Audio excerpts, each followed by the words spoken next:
Guys 44th question आपके सामने है कि अ रेजिस्टेंस वायर यानी एक रेजिस्टेंस वायर दे रखा है connected in the left gap of a meter bridge. यानी मीटर ब्रिज आप सभी ने पढ़ा होगा, जो 5th या 6th चैप्टर है आई थिंक, जो आरबीएसई बोर्ड का, तो उसके बारे में आपको नॉलेज होगी। तो बस मीटर ब्रिज है, उसमें लेफ्ट साइड में एक रेजिस्टेंस वायर लगा हुआ है और बैलेंस है 10 ohm resistance in the right side, और उसको बैलेंस करने के लिए राइट साइड में 10 ओम का रेजिस्टेंस लग रखा है। तो यहाँ पे आप देख सकते हो ये एक तरह से मीटर ब्रिज है, वैसी स्ट्रक्चर होती है। ये लेफ्ट साइड में है, अपने रेजिस्टेंस वायर मान लिया, इसका हमें पता नहीं है कि भाई कितना देर का है, और राइट साइड में 10 ओम दे रखा है। ये देखो मैंने 10 ओम लिख लिया, समझ में आ गया यहाँ तक मैंने। और मीटर ब्रिज है तो इसलिए मैंने ऐसी स्ट्रक्चर बना ली मीटर ब्रिज। आगे पढ़ते हैं, आगे क्या है। Right gap at a point which divides in the bridge wire in the ratio 3:2। सो ऐसे दरकार है कि जो ये लेफ्ट साइड का रेजिस्टेंस वायर है वो राइट साइड के रेजिस्टेंस राइट साइड के जो है वायर से, या रेजिस्टेंस जिसका मान कितना है 10 ओम, उससे जुड़ा हुआ है। कहां से? एक पॉइंट से, इस पॉइंट के थ्रू जुड़ा है। यहां से यहां तक का ये पी है और यहां से यहां तक का 10 ओम वाला रेजिस्टेंस है, तो इस पॉइंट से जुड़ा हुआ। और ये पॉइंट जो मीटर ब्रिज की जो लेंथ होती है ना, उसको 3:2 में डिवाइड करता है। तो 3:2, इज इट क्लियर? यहां तक समझ में आ गया? 3:2 यानी ये लंबाई 3 होगी, ये लंबाई 2 होगी। और आपने भी एक्सपेरिमेंट भी किया होगा लेंथ कैसे होती है उसमें, और आपने काफी बार देखा होगा ये स्ट्रक्चर होती है 3:2। ऐसा हो गया है ना, 3:2। यहां तक समझ में आ गया। If the length of the resistance wire is 1.5, और इसके बाद दे रखा है अगर अगर लेंथ इसकी जो रेजिस्टेंस वायर है इसकी अगर लेंथ 1.5 हो, तब हमें फाइंड करनी है लेंथ 1 ओम रेजिस्टेंस है। आप सोच रहे होंगे 1 ओम रेजिस्टेंस कहां से आ गया, तो सबसे पहले हम स्टेप बाय स्टेप चलते हैं। पहले इसकी वैल्यू हम फाइंड करते हैं कितनी होती है। तो हमें पता है कि मीटर सेतु में होता है कि फॉर्मूला क्या होता है, P/Q इक्वल्स टू ये अपॉन ये, यानी जो मान जो रेशो इन रेजिस्टेंस का होता है वही रेशो इनकी लंबाइयों का होता है। यानी अनुपात में होता है ना, जितना अनुपात जो है रेजिस्टेंस का होता है उतना ही अनुपात उनकी लेंथ का होता है। यानी L/L1/L2 लिख सकते हैं अपन, या कुछ भी आप मान लो।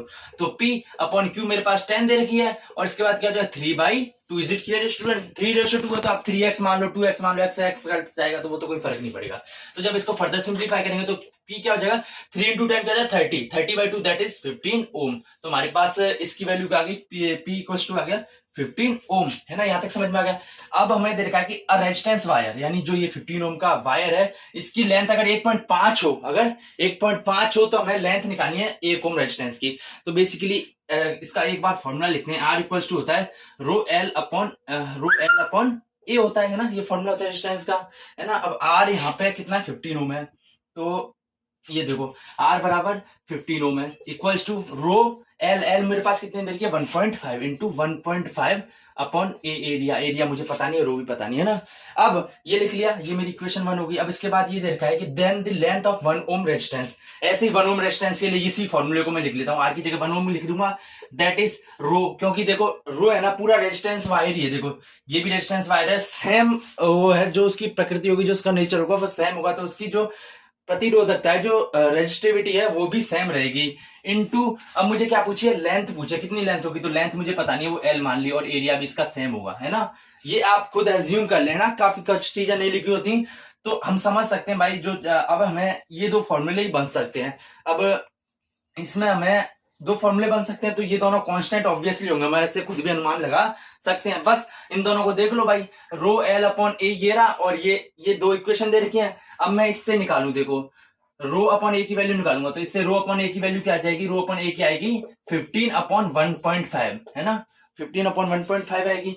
ऐसे ही इससे ρ/A की वैल्यू क्या आएगी, या फिर ऐसे इससे ρ/A की वैल्यू क्या आएगी, ρ/A की आएगी 1/L आएगी, क्योंकि L को नीचे भेज दो तो 1/L आ जाएगी। ρ/A की वैल्यू यहां से रख देते हैं यहाँ पे। तो जब इसको फर्दर सिंप्लीफाई करेंगे तो क्या लिखूंगा मैं लिखूंगा 15/1.5 इक्वल्स टू 1/L। समझ गए, ρ/A की वैल्यू ये रख दी। अब पॉइंट हटाऊंगा तो ऊपर 10 चला जाएगा, 15 से डिवाइड करूंगा तो 10 आ जाएगा, तो L क्या आ जाएगा 1/10। कितना हो जाएगा 1/10, कितना हो जाएगा 1/10, क्योंकि नीचे पहुंच गया ना, ये ऊपर पहुंच गया, नीचे पहुंच गया, तो 1/10 में क्या लिख सकता हूं मैं, 10 की पावर -1 कर सकता हूं, ऊपर भेजूंगा तो। Is it clear? तो नीचे क्या है 1/10 की पावर 1 है, ऊपर जाएगा तो 10 की पावर -1 आ जाएगा, दैट इज मीटर में आएगा, क्योंकि जो लेंथ थी हमने मीटर में ली थी, तो इसलिए 10 टू द पावर -1 कहां पे आप दिख रहा है, ये 1.5 है, ये 1.5 है, ये 10 टू द पावर -2 है, तो option B is the right answer of this question.